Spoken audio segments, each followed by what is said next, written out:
안녕하세요. 지방에 살고 있는 30대 초반 여자입니다. 혹시 이번 태풍은 잘 넘기셨나요? 아니면 아직 여러분 사는 곳은 여전히 태풍이 지나가는 중일까요?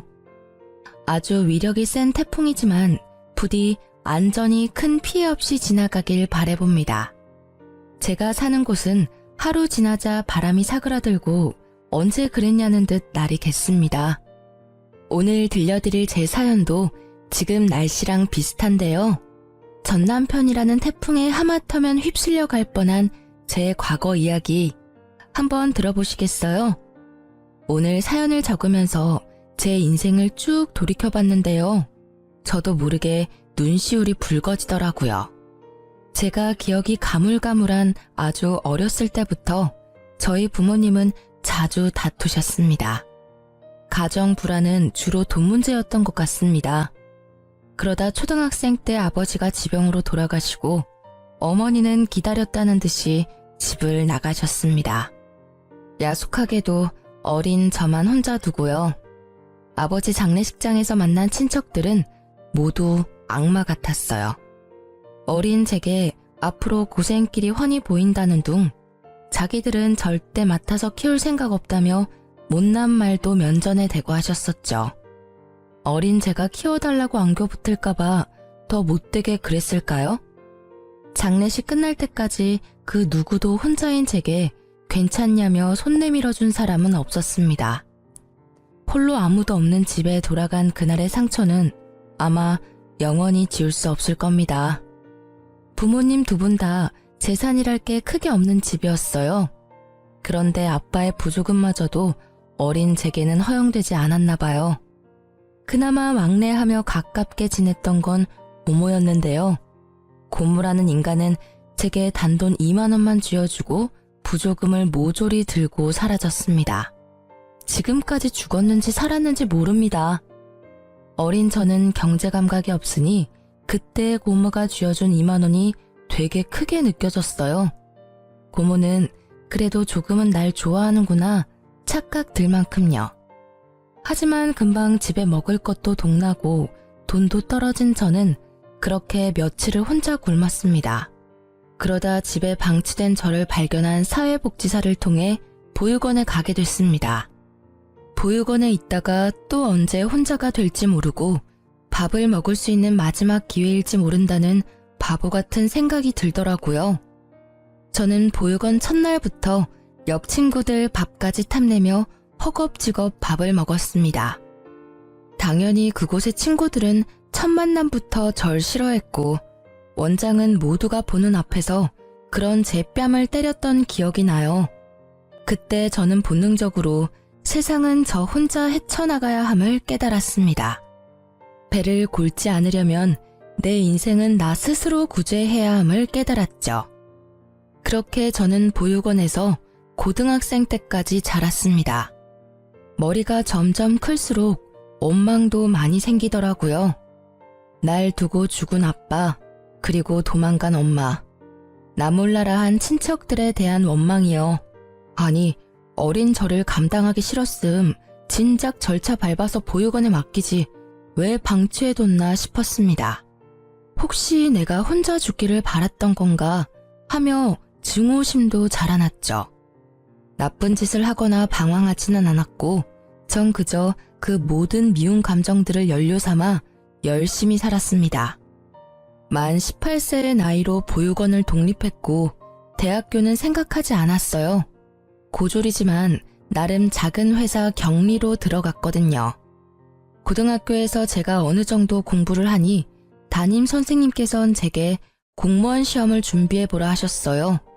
하지만 저는 그럴 시간도 여유도 없었습니다. 당장 돈을 벌고 싶었거든요. 이 세상에서 저를 지켜줄 유일한 백은 돈밖에 없다는 걸 너무 일찍 깨달은 거죠. 저는 월 200만 원 조금 넘게 버는데 세금 떼면 그마저도 더 줄어들어서요.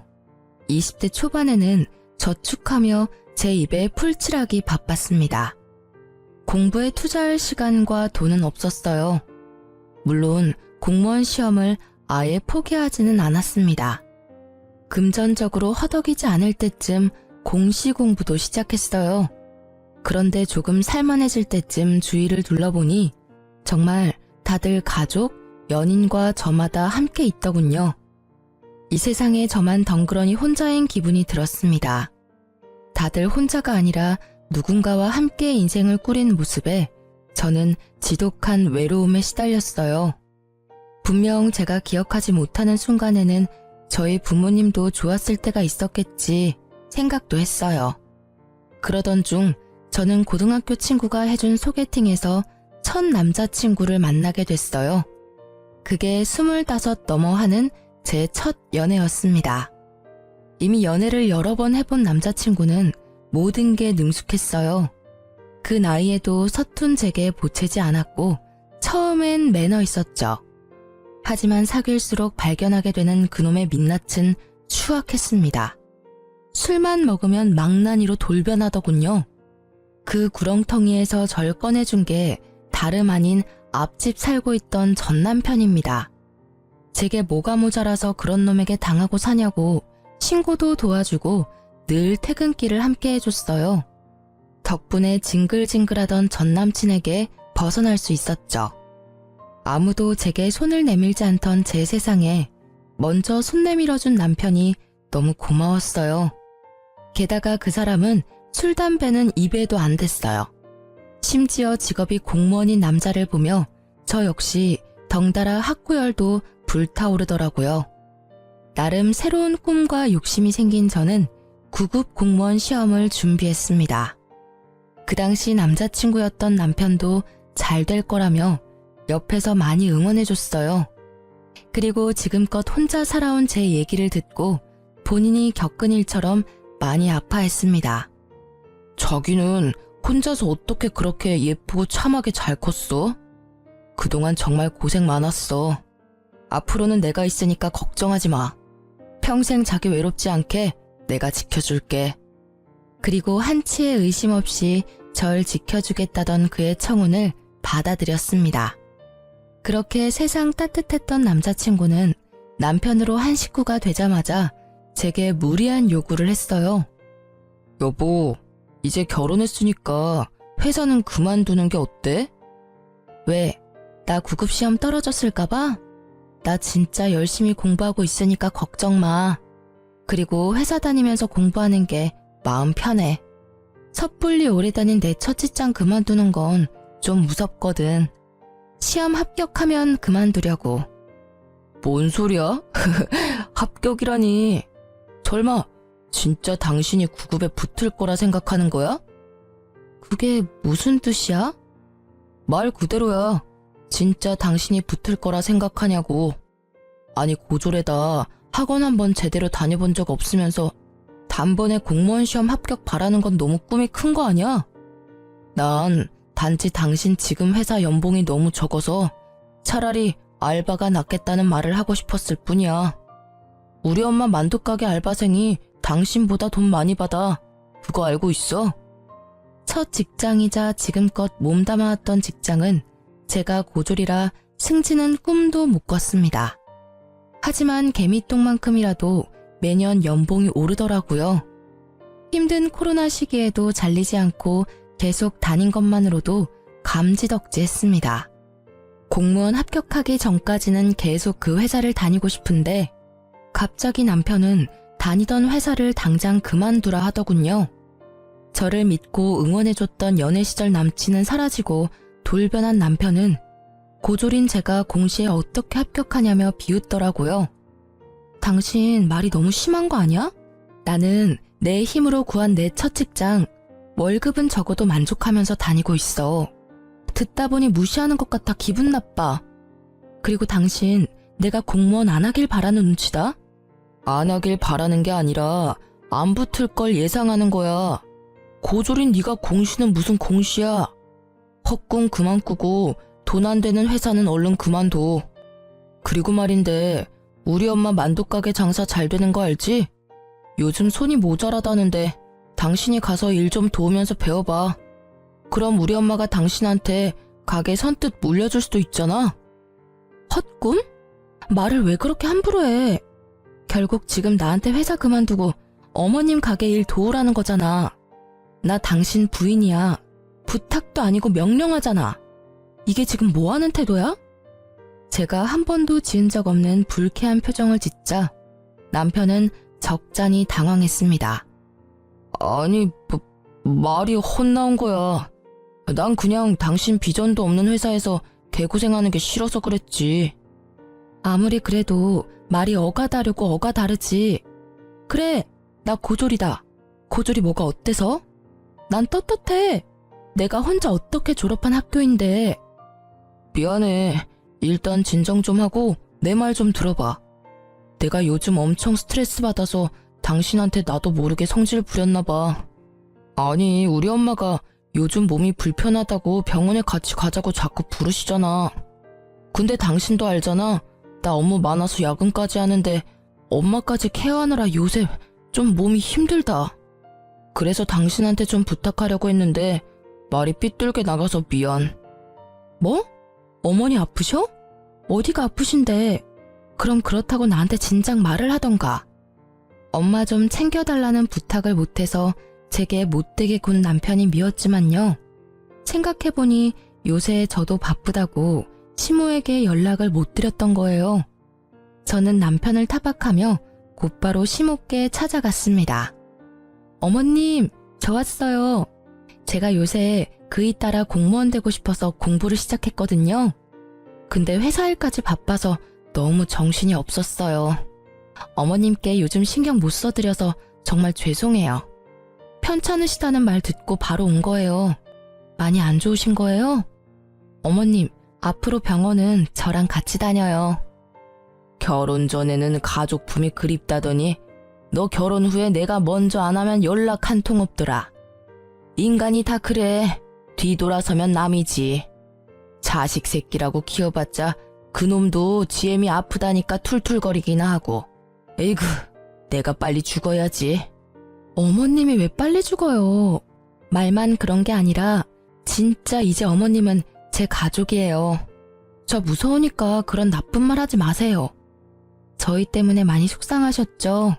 근데 저도 좀 속상해요. 몸이 안 좋으시면 툴툴거리는 아들 말고 저한테 전화하시지 그러셨어요.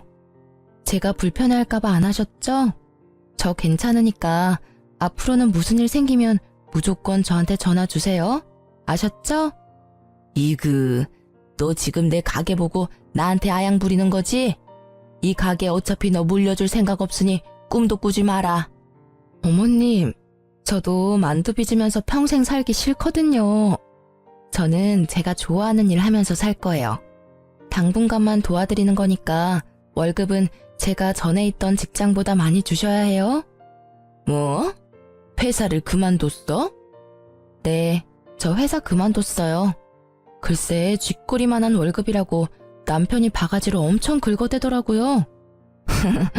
지는 뭐 벌면 얼마나 번다고? 혹시 나 때문이냐? 너 어떻게 들어간 회사인 거 내가 들어서 뻔히 아는데. 맞죠? 어머님, 그 사람 진짜 너무해요. 그러니까 저 남편보다 월급 더 많이 주셔야 해요.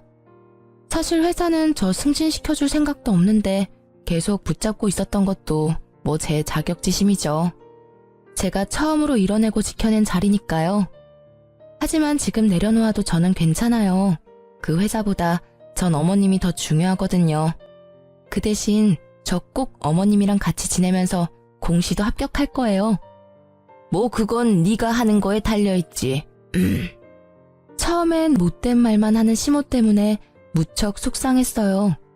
하지만 말만 퉁명스럽게 할 뿐이지 시모는 정말 따뜻한 분이셨어요. 결혼해서 남편과 함께 효도하겠다던 제가 그동안 무심했던 건 사실이었죠.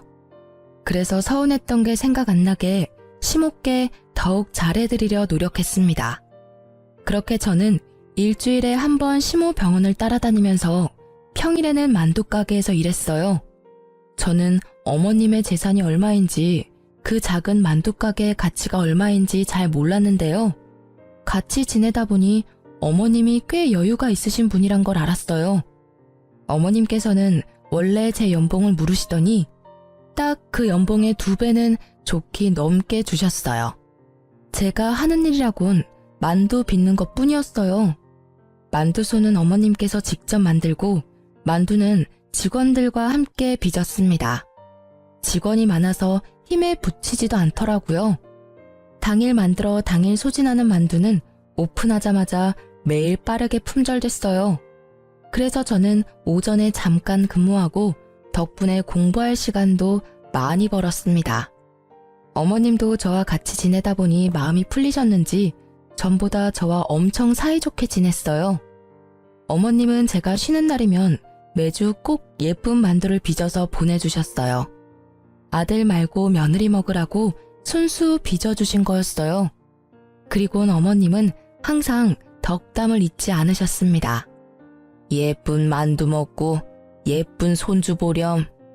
그건 살면서 처음 느껴보는 따뜻함이었습니다. 친엄마보다 시모가 더 엄마 같다는 생각이 들었어요. 남편이 제게 회사를 그만두라고 엄청 못되게 굴었었잖아요. 그 이후로는 자기 대신 어머니를 챙겨줘서 고맙다고 제 손을 꼭 붙잡고 울먹이며 말했습니다. 저번에 보졸이 어떻다니 당신 상처받게 해서 진짜 미안해. 정말 내가 이 은혜는 평생 안 잊을게. 당신이 엄마한테 해준 만큼 내가 2배, 3배 잘할게. 너무 고마워. 당신 덕분에 우리 엄마가 요즘 행복해 보이셔. 남편이 굳이 뭘 더 노력하지 않아도 어머님이랑 모녀처럼 지내는 시간이 저도 행복했어요. 더도 말고 덜도 말고 지금이 딱 행복하다 느꼈던 순간이었죠. 각자의 역할을 해내며 서로를 보살피는 가족 구성원. 그게 바로 제가 바라던 가족의 형태였어요.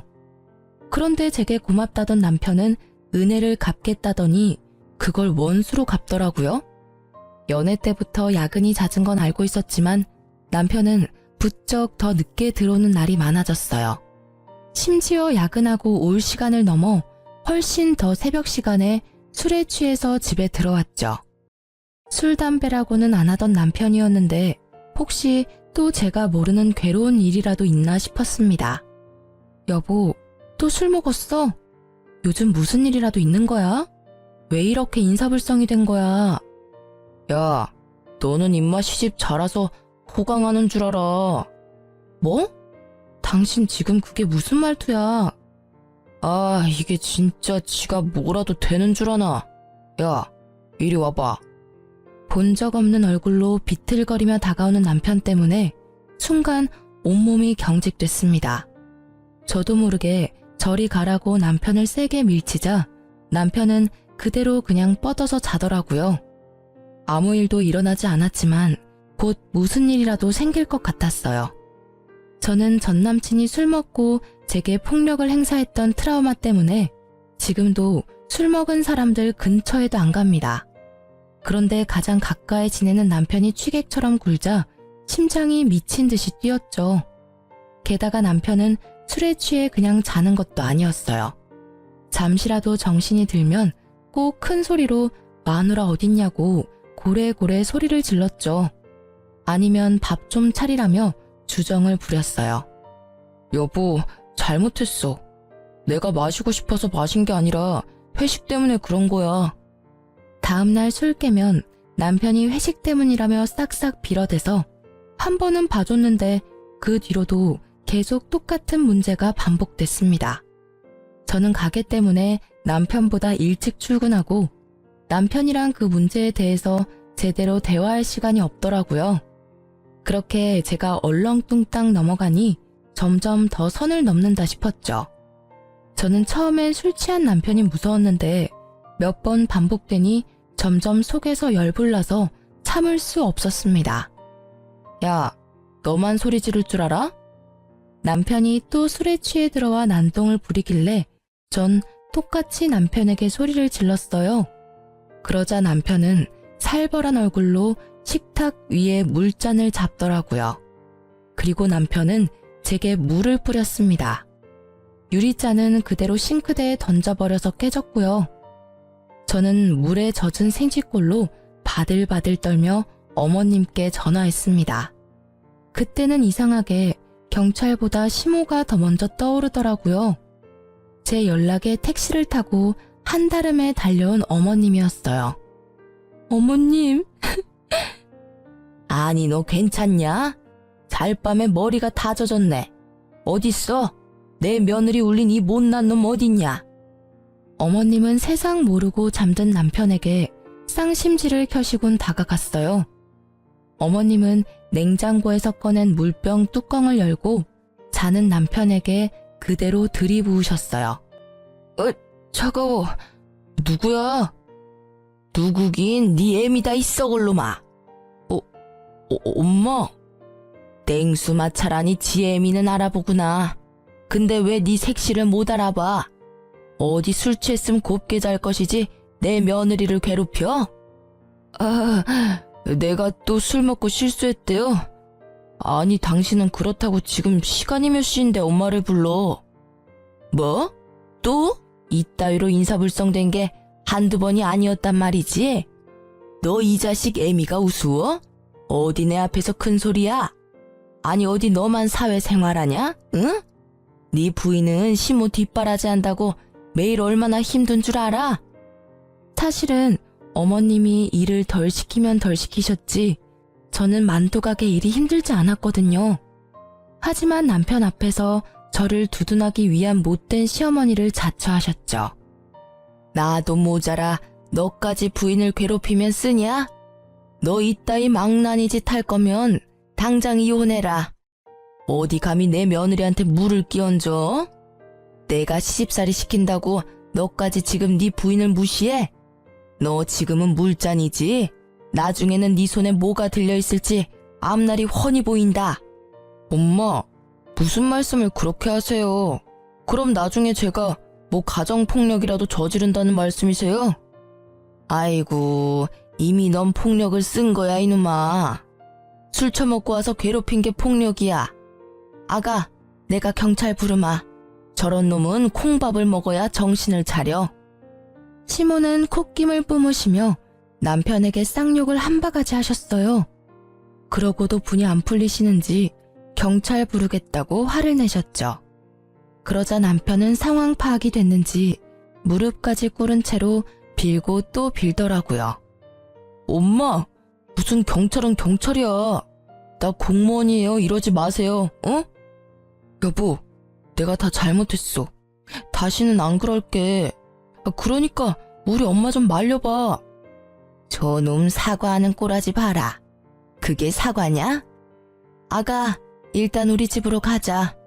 우리 집 가서 넌 내 집이다 생각하고 너 하고 싶은 대로 살아. 그리고 이혼을 할지 결정하렴. 저놈 하는 짓은 내가 못 봐주겠다. 시댁으로 가는 길 택시 안에서 시모는 괜찮다며 제 손을 연신 쓸어주셨어요. 그 온기에 저는 불안이 가라앉았죠. 한동안 시댁에서 먹고 자고 어머님의 배려로 만두가게도 출근하지 않았어요. 남편은 매일 출근 전에는 어머님께 찾아가서 싹싹 빌고요. 퇴근하면서 제가 좋아했던 음식들을 사와서 한 번만 용서해달라고 빌었습니다. 제가 집을 나간 뒤로 남편은 마음고생을 좀 했는지 살이 쏙 빠졌더라고요. 다시는 술 안 먹겠다는 각서도 자진해서 썼습니다. 저는 예전에 남편이 절 구해준 일이 떠올라서 정말 딱 한 번만 봐주자 생각했어요. 그리고 무엇보다 겨우 이룬 제 가정을 쉽게 제 손으로 깨지 못하겠더라고요. 그 대신 다음에 또 이런 일이 일어난다면 가차없이 이혼하기로 마음먹었습니다. 다행히 남편은 예전처럼 술을 입에도 대지 않았고 예전 모습으로 돌아와 저희는 일상을 찾을 수 있었어요. 더 이상 술 문제로 저를 힘들게 하지 않았습니다. 그런데 남편이 하는 통화를 우연히 들은 그날 제 세상이 무너졌습니다. 자기야, 이번 달은 나만 믿으라니까. 이번 달 보험왕은 당신이라고. 그 말 한마디만 엿들었는데 제 온몸의 세포가 반응했어요. 아니나 다를까 남편 몰래 전화기를 뒤져보니 바람이 확실하더군요. 대화 내용을 보니 너밖에 없다, 사랑한다, 어쩐다, 참 참 가관이었습니다. 남편과 상간녀는 시모의 가게와 재산을 탐내고 있었습니다. 그동안 저를 이용해서 남편은 시모의 환심을 사려 했던 거죠. 모든 사실을 알게 된 저는 분노했어요. 겉도 모자라 상간녀와 함께 시모의 명의로 억대의 사망보험금을 받을 수 있게 작전을 짜고 있더군요. 제가 알고 있다는 걸 모르던 남편은 뻔뻔하게도 이러더군요.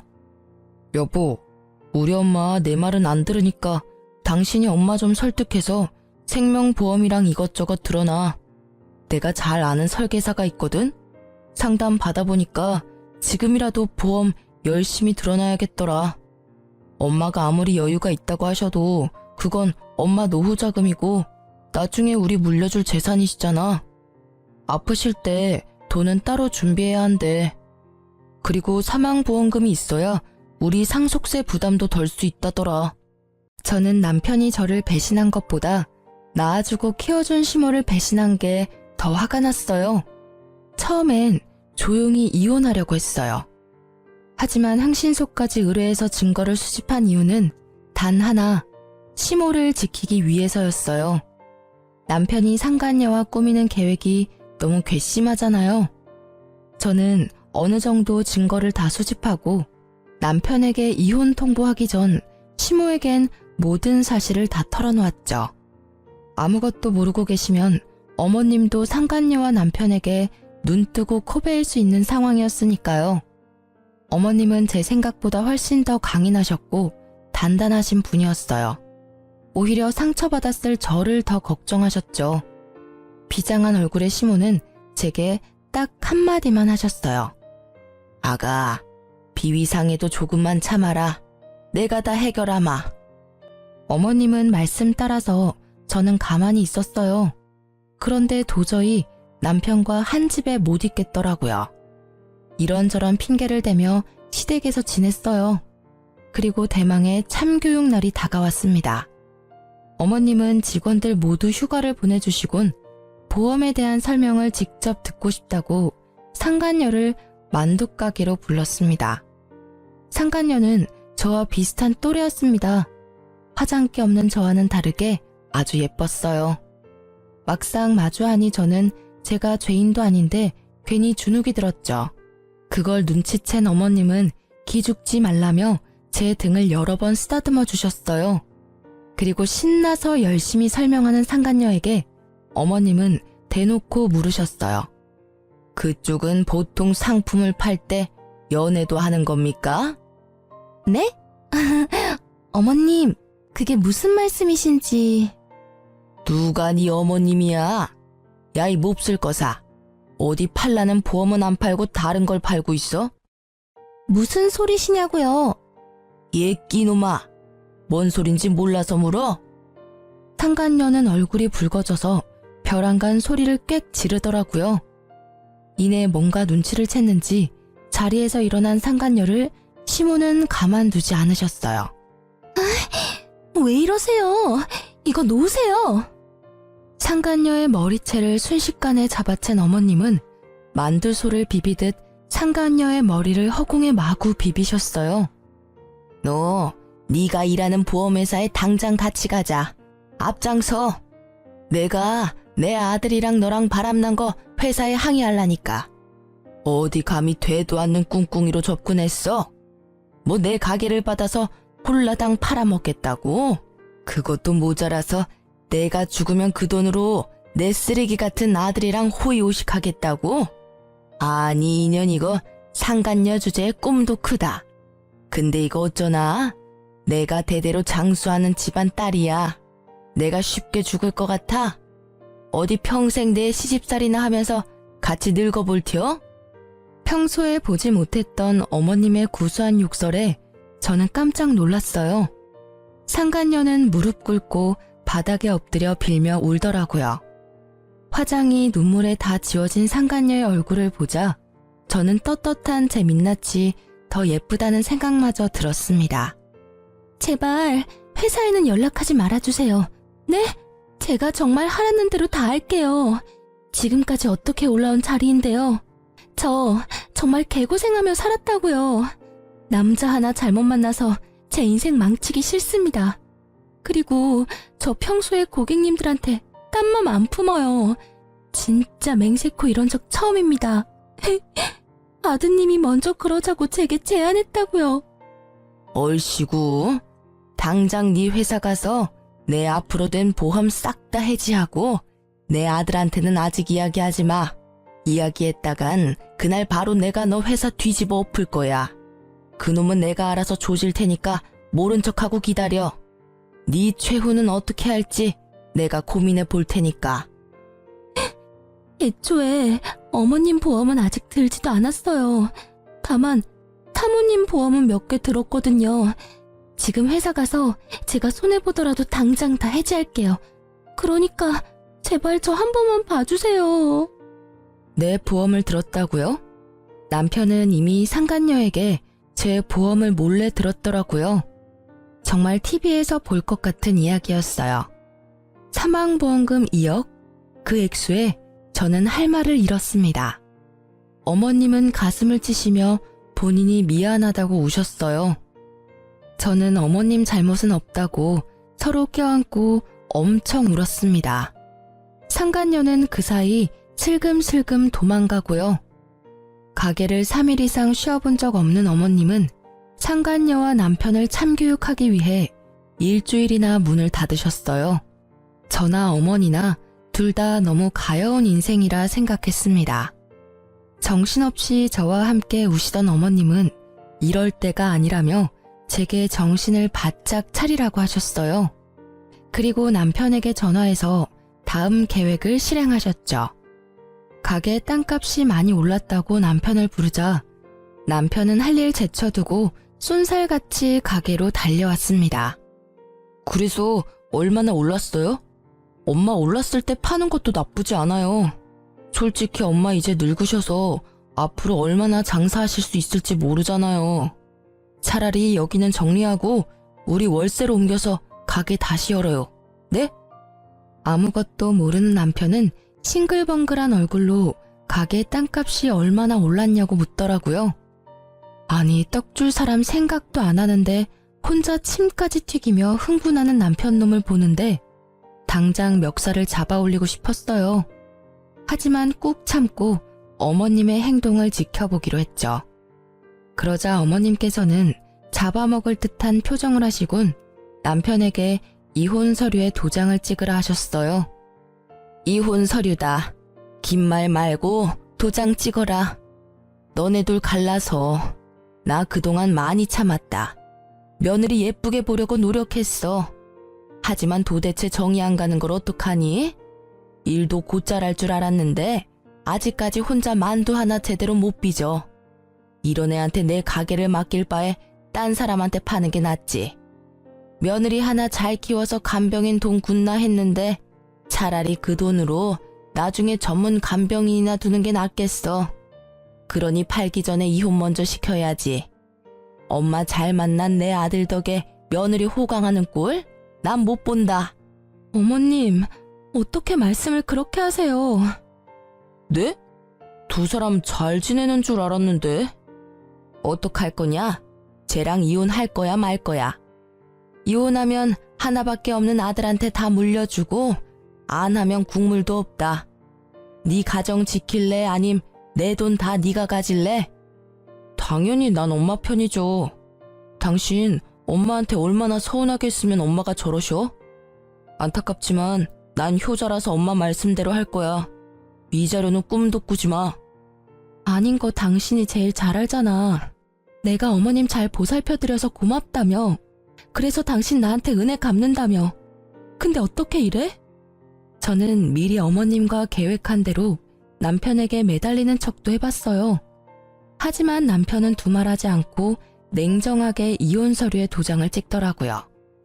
도장이 찍히자마자 시모는 만두 담는 쟁반으로 남편 싸대기를 날렸습니다. 남편 고개가 돌아갈 정도로 세게 때리셨죠. 그러자 턱을 붙잡고 남편은 소리쳤어요.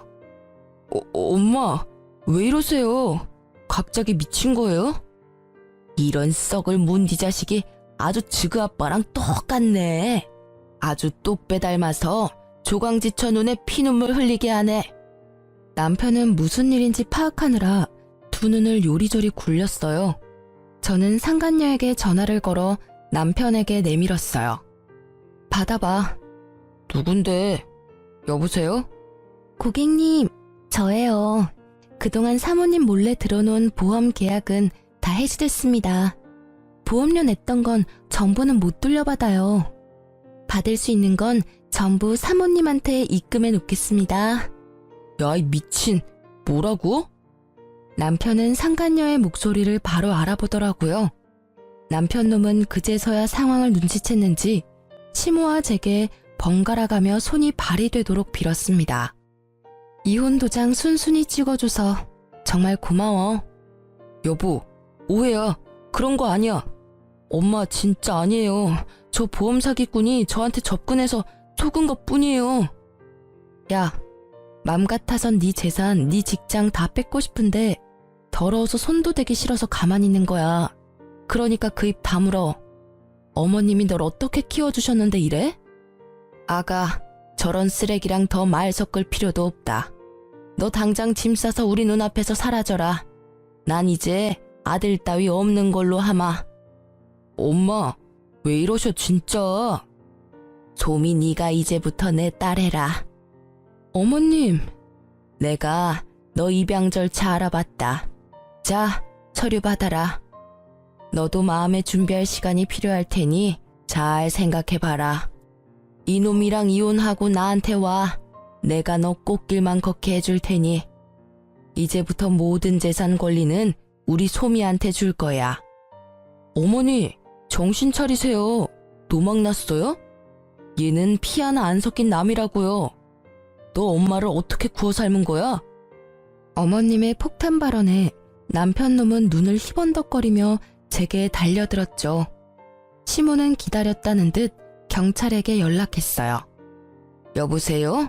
거기 땡땡 경찰서죠? 여기 땡땡 만두집인데. 응, 나야 나 송 사장. 아, 웬 망나니가 와서 가게를 쑥대밭으로 만들고 있잖아. 얼른 와봐.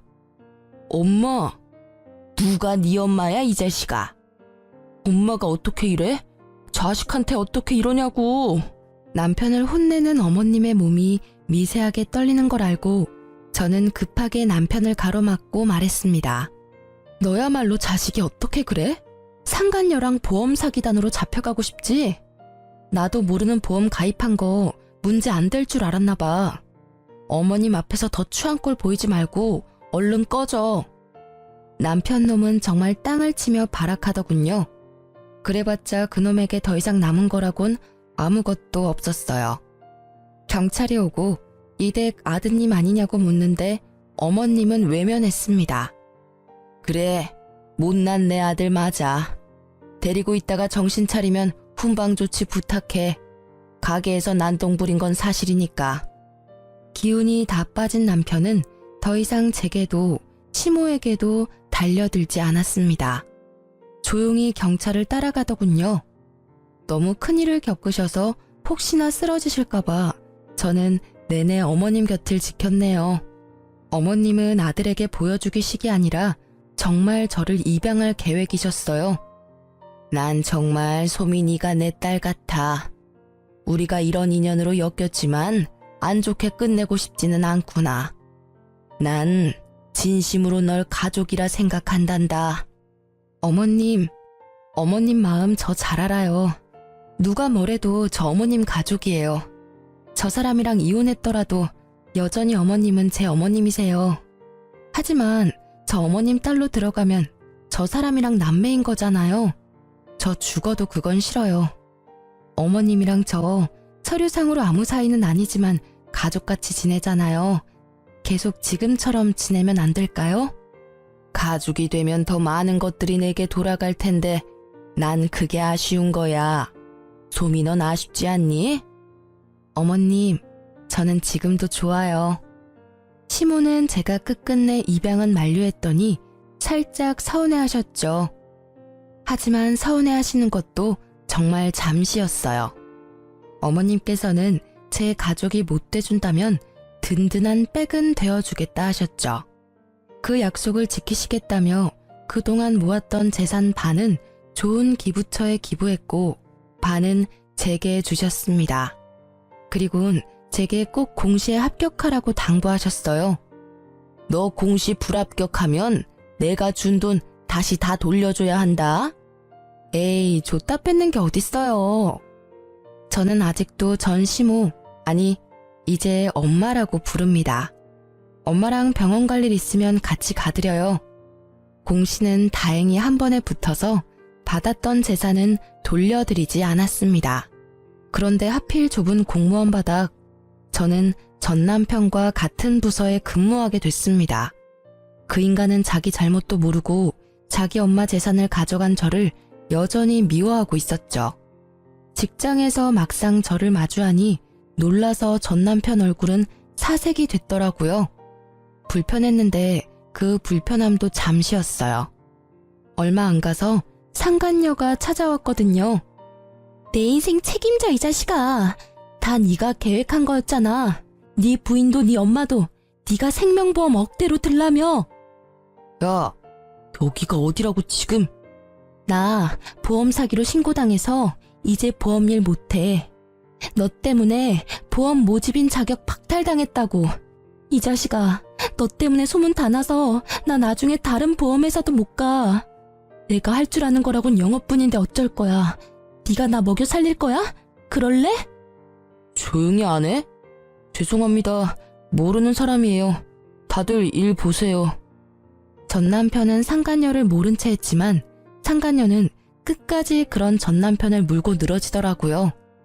사람들은 수군거리고 저희 사무실은 한바탕 난리가 났습니다.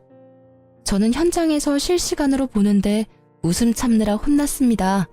생명보험, 불효자식, 조강지쳐 버린 쓰레기. 이런 키워드들이 한동안 떠돌자 전 남편은 알아서 일을 그만뒀습니다. 어쩌면 제가 직접 불륜으로 윗선에 고발할까봐 도둑놈 재발 지린다고 알아서 도망간 걸 수도 있고요. 그래도 그렇게 아무 준비 없이 홧김에 또 공무원 그만두고 저놈 후회하겠구나 싶었는데요. 역시나 제 예상이 맞았습니다. 공무원 그만두고 할 줄 아는 거 없는 전 남편은 퇴직금을 탕진하고 엄마한테 찾아왔다고 합니다. 엄마한테 들은 내용 그대로 전달해 드릴게요. 엄마, 저 돈 좀 보태주세요. 제가 진짜 기가 막힌 사업 아이템 발견했거든요.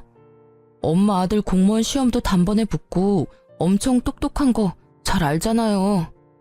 누가 내 아들이요? 백은 뉘신지? 엄마는 당연히 반성하지 않고 돈만 밝히는 전 남편을 외면하셨죠. 누구냐고 묻는 엄마의 말에 전 남편은 끝내 완전히 무너졌다고 합니다. 어머니, 저라고요. 언제까지 아들 모르는 척 할 거예요? 전 남편은 모든 걸 후회한다며 엉엉 울면서 빌고 또 빌었대요. 돈이고 뭐고 필요 없으니 제발 아들 모르는 척하지 말아달라고요. 엄마는 그런 전 남편에게 이렇게 말씀하셨대요. 네가 다시 네 손으로 어떻게든 일어나면 내가 그땐 너 아는 척이라도 해주마. 내가 너라는 놈을 낳은 죄가 있으니 그땐 내 벌 달게 받아야지. 전 남편은 그렇게 아무 소득 없이 돌아갔다고 합니다. 동네가 워낙 소문이 빨라서요. 소문 들어보니 전 남편은 어느 고깃집에서 일하고 있다더군요. 그놈이 한 짓거리들 생각하면 분해서 더 벌받기를 원했지만요. 낳아주고 길러준 어머니가 자신의 가족이길 거부하는 것 자체가 그놈이 받는 가장 큰 벌 아닐까 생각합니다. 앞으로도 전 엄마랑 자주 왕래하며 살 거예요. 물론 전 남편 놈이 개과천선해서 돌아온다면 아무래도 엄마랑 예전처럼 편히 만날 수는 없겠죠. 이런 제 마음을 꿰뚫어 보시고 엄마는 이렇게 제게 말씀하셨어요. 걔랑은 나도 예전처럼 못 지낸다. 아무리 내가 낳고 길러놓은 자식이라지만 그 시커먼 무서운 속내를 전혀 몰랐잖니. 앞으로도 뭘 믿고 그놈을 보듬겠니? 그러니 너도 너무 걱정 마라. 어차피 사람 쉽게 안 변하고 그놈 변하려면 나 죽고 나서일 거야. 그리고 어차피 나 이제 가진 것도 없어. 이 몸뚱이 뿐이야. 만약 나한테 빌붙으려고 한다면 내가 역으로 저놈한테 빌붙어야지 뭐. 엄마도 참. 내가 있는데 그놈한테 빌붙긴 뭘 빌붙어요. 그리고 왜 엄마가 몸뚱이뿐이야? 내가 있잖아요. 진짜 섭섭하게 자꾸 그럴 거예요? 엄마는 내가 지켜요. 그래, 그러니까 그렇게 웃어. 울상 짓지 말고 나랑 웃으면서 살기로 약속했잖아. 그래서 저는 나중 일은 우선 나중에 생각하고 지금은 최선을 다해 엄마와 사랑하며 지낼 거예요. 가족이 없었던 제게 전 남편은 상처만 주었지만 결국 제 곁에는 진심을 나눈 엄마가 남았네요. 그리고 어렵게 붙은 공무원 일도 열심히 잘 해내고 있어요. 다들 제게 친절히 대해주시고 일도 점점 적응하고 있답니다. 지금까지 제 긴 사연 들어주셔서 감사합니다.